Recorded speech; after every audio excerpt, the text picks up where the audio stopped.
todo quedó a dos velas. España sufrió el día 28 de abril el mayor apagón de su historia.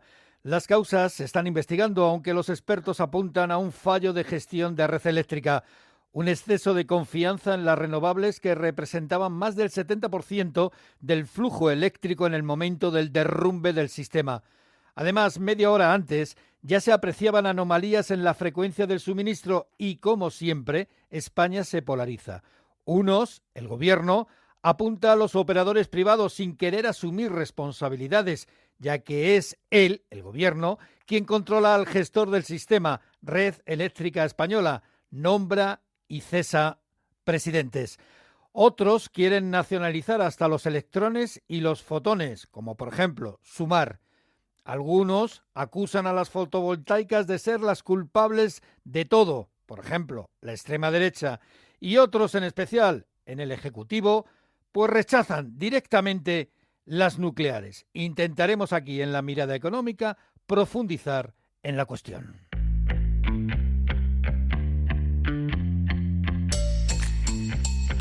La Mirada Económica, con Ignacio Rodríguez Burgos. Una mirada inquisitiva, reflexiva y divulgativa a la realidad económica del momento.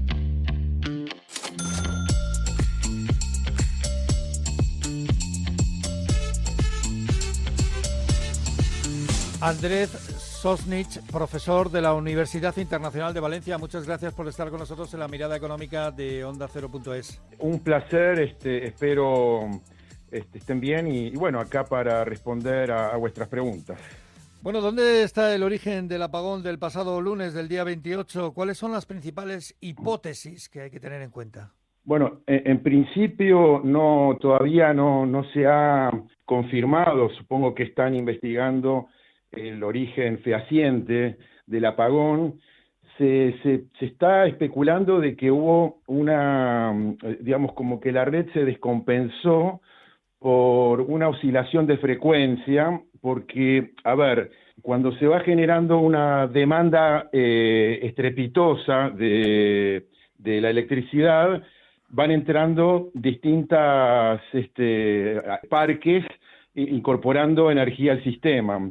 Pero también hay como una inercia, ¿no? Esa inercia de repente genera alteraciones en la frecuencia, como una oscilación, como si fuera imagínense como una especie de movimiento de fluidos, y si esa oscilación es muy grande y no hay una potencia de respaldo muy fuerte, una potencia de respaldo me refiero a plantas que entregan una energía estable, ¿no? En el momento en el que se produjo el apagón, el 70% de la electricidad provenía de fuentes renovables, de energía eólica y solar. Y la energía eólica y la solar tienen intermitencias, no son fácilmente, digamos, gestionables, controlables en cuanto a esas oscilaciones por la variabilidad del viento o el paso de nubes. Entonces, la especulación es que hubo una oscilación en la frecuencia, en esa oscilación del fluido eléctrico, que produjo alguna interrupción de la entrega de energía y supuestamente se generó una especie de efecto de cascada. Francia, para evitar que eso impacte en el país, generó un corte del suministro, y por lo tanto ahí se genera una especie de efecto dominó. Eso es lo que se está especulando. La vulnerabilidad del sistema eléctrico español se ha elevado por el incremento, por el aumento, por el mayor peso que tienen las energías renovables. La transición energética hacia las renovables plantea desafíos, evidentemente. Hay distintas fuentes, por ejemplo, las centrales a gas natural de ciclo combinado, le dan firmeza al sistema porque se pueden prender o apagar a voluntad, o sea, se puede disponer de potencia, de energía a voluntad cuando se quiera. Como decía recién, las renovables, la solar y la eólica, no son absolutamente gestionables porque puede haber una baja súbita del viento, por ejemplo, en algún momento, porque el viento se va dando en ráfagas que tienen ciertas frecuencias.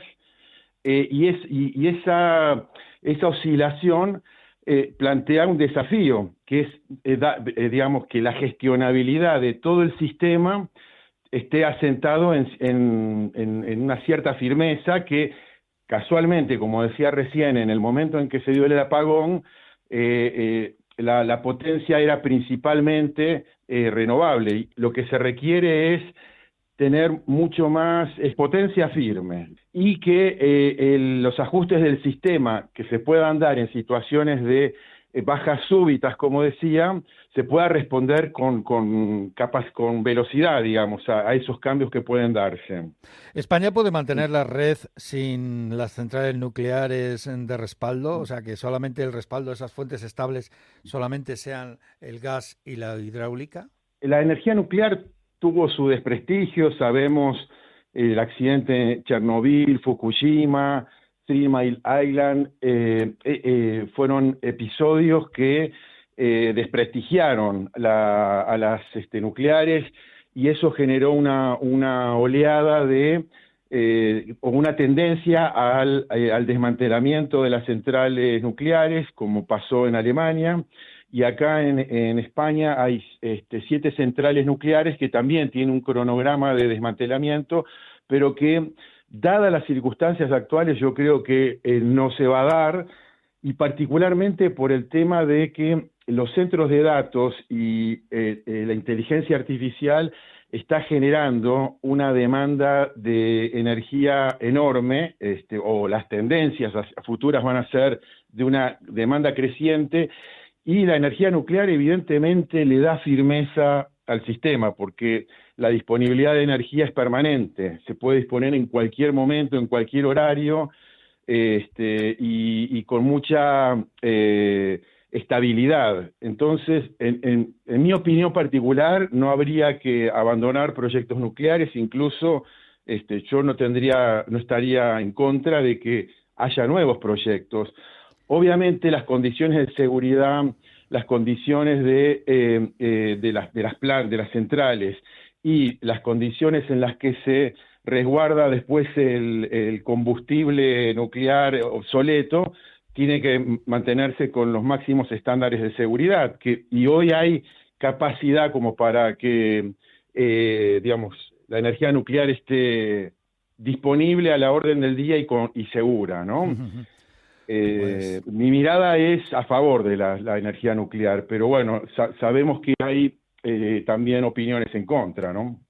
Pues Andrés Sosnich, profesor de la Universidad Internacional de Valencia, muchas gracias por estar con nosotros aquí en la mirada económica de Onda Cero. Un placer y que estén muy bien. La mirada económica. Albert Gibernau, director de la Fundación Civismo, gracias por estar con nosotros en la mirada económica de Onda Cero.es. A vosotros. Bueno, ustedes han hecho un informe, la Fundación Civismo, sobre el coste de cerrar las centrales nucleares. ¿Cuál es el coste? Así es, pues el coste son puestos de trabajo, alrededor de 30.000 puestos de trabajo que se verían afectados de forma indirecta y de forma directa.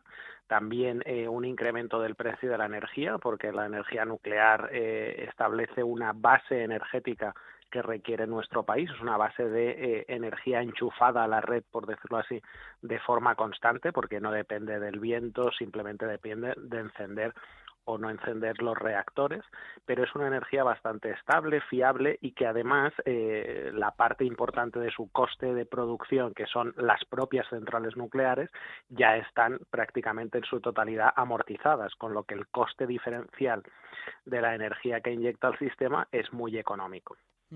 Bueno, hay ciertas dudas por parte de las compañías eléctricas en cuanto a la rentabilidad del kilovatio de las centrales nucleares. ¿A qué es debido que se haya incrementado el coste del kilovatio generado por los reactores atómicos?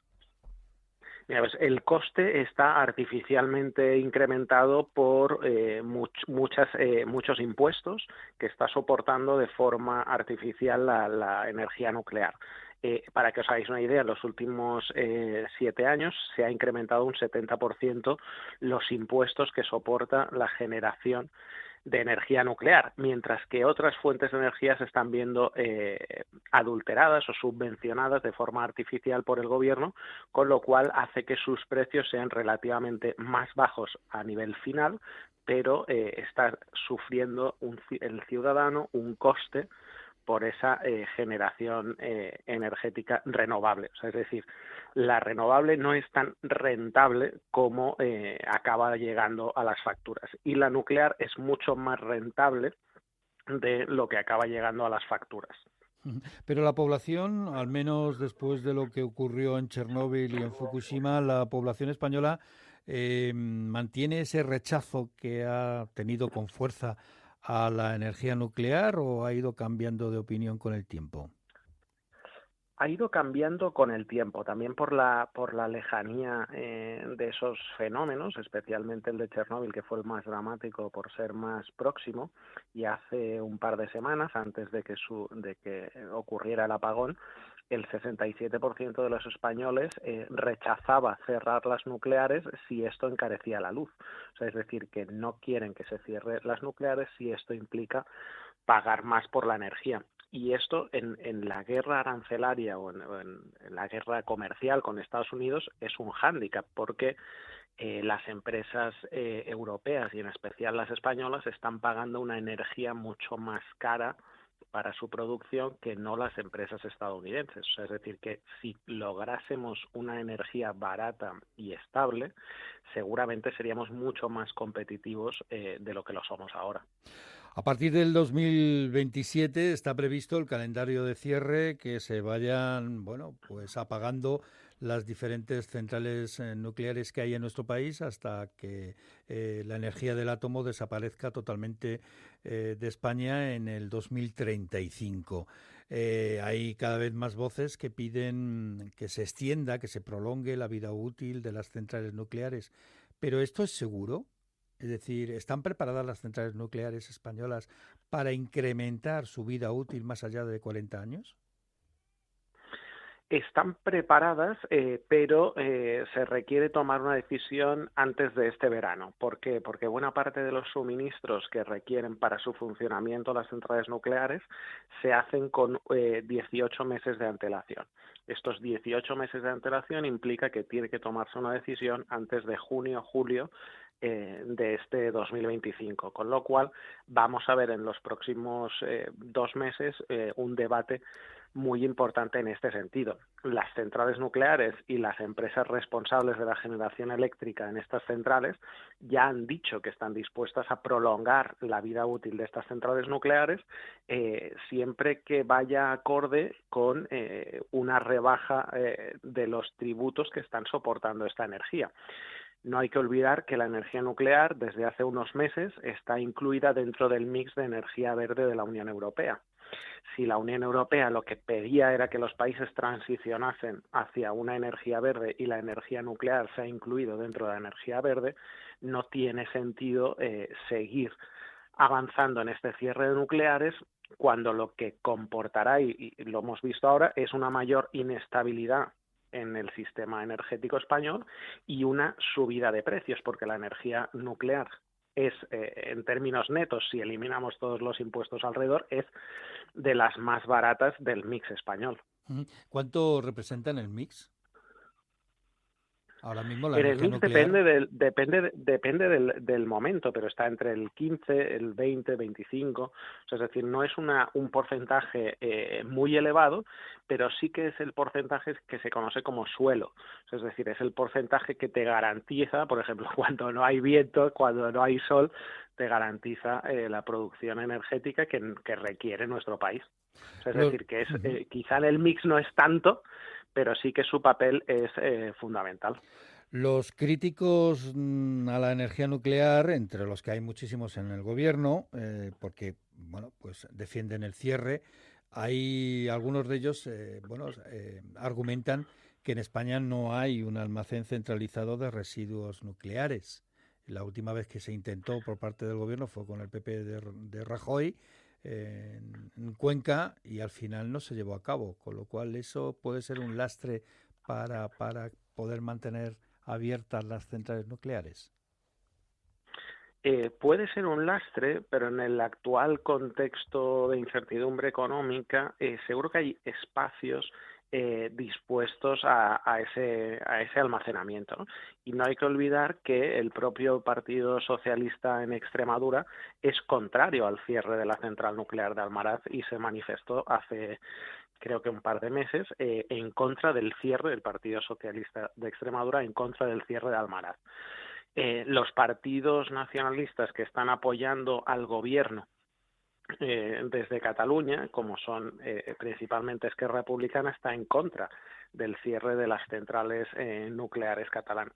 ¿Por qué? Porque saben que traen mucha riqueza a la zona, mucha actividad económica, y buena parte de estos municipios donde se ubican las centrales nucleares, su principal actividad es la propia central nuclear. Almaraz supone alrededor del 10% de la electricidad que se consume, por ejemplo, en Madrid. Ascó y Vandellós, para Cataluña, el peso creo que es todavía mayor. Después del apagón que hemos vivido en España el día 28 de abril, ¿hay alternativas para respaldar el modelo eléctrico energético español tras el cierre de las nucleares? ¿Hay alternativas tecnológicas viables en estos momentos? A día de hoy no, porque el principal problema es la inestabilidad en la generación de energía y la inestabilidad en el almacenaje de esa energía, ¿no? También no hay que olvidar que tenemos una red eléctrica que al final es la que transporta la energía, que no tiene unas grandes innovaciones estructurales desde hace muchos años. Es decir, la red, o sea, las vías del tren por el que se transporta la electricidad son unas vías muy anticuadas y que pueden, con el paso del tiempo, generar muchos problemas. Es decir, que hay dificultades con el transporte de la energía, hay dificultades con la conectividad de la energía y hay dificultades con la estabilidad en la generación de esa energía.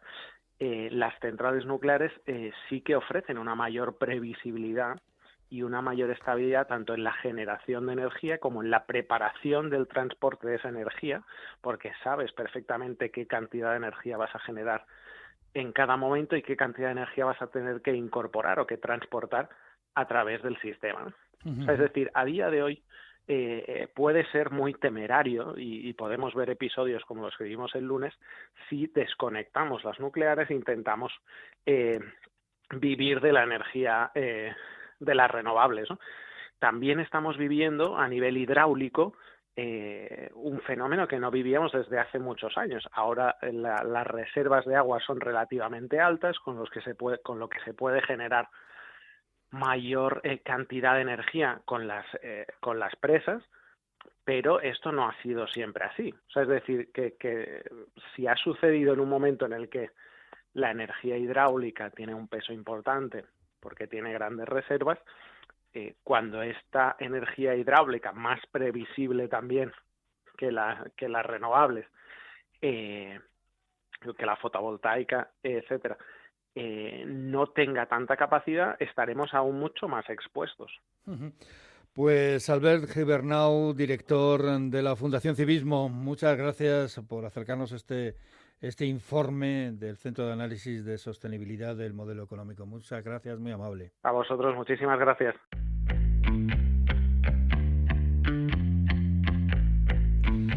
Es todo. Muchas gracias por estar con nosotros, por seguirnos una semana más en La Mirada Económica de OndaCero.es.